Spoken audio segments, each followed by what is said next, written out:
Hello guys, welcome po uli sa ating channel. Ituturo ko sa inyo ngayon kung paano magparehistro ng Globe SIM sa online, so sit back and watch.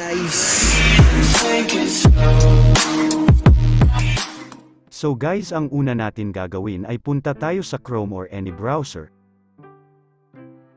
Search nyo lang, Globe SIM Registration. Then click nyo po ito, Register your Globe SIM card. Pindutin ang register here. Then accept.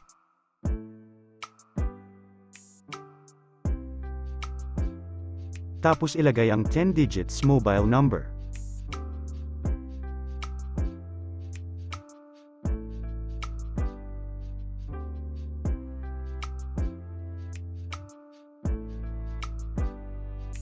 Make sure tama yung mobile number nyo. Then register. Tapos may mare-receive kayong OTP o one-time PIN or password sa number na nire-register nyo. Ayan na po ang OTP natin. Tapos i-type nyo lang dito yung 6 digits OTP.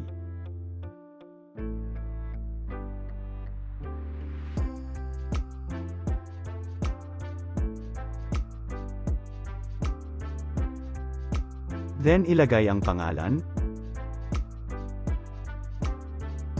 middle name,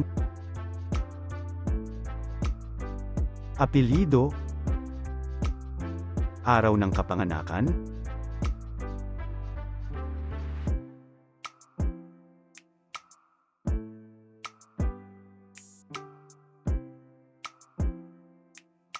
kasarian, nationality,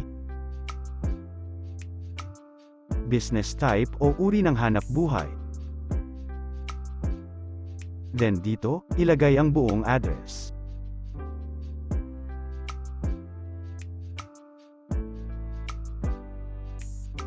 Then after ma-fill upon ang address, pindutin ang next.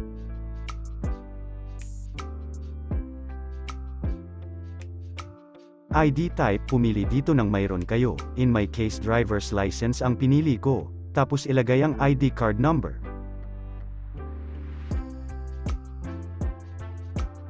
Then photo of your valid ID. Maganda bago pumunta sa site ay kumuha na ng picture ng ID at selfie photo.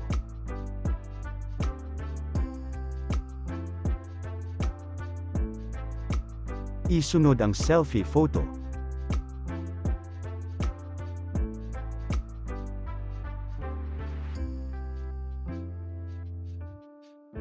Then pindutin ang next.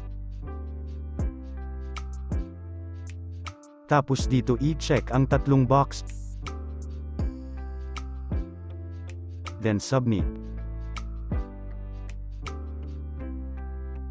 Ayan na siya, registration complete. Thank you for registering. Please save the number below for future reference. Save nyo na lang ang number para sa future reference nyo or screenshot nyo. Pagkalipas ng 5 minuto, na-receive na natin ang message na ito. Hi, we're happy to inform you that you have successfully registered your prepaid SIM. Please take note of your reference number generated on the registration site. For any questions regarding the SIM Registration Act, you may visit our FAQ section through this. So yun lang po, wag nyo po sanang kakalimutan mag-subscribe, like at comment sa channel natin para updated tayo sa mga bagong videos natin. Maraming salamat po. Goodbye. Tell me pretty lies, look me in the face, tell me that you love me, even if it's fake.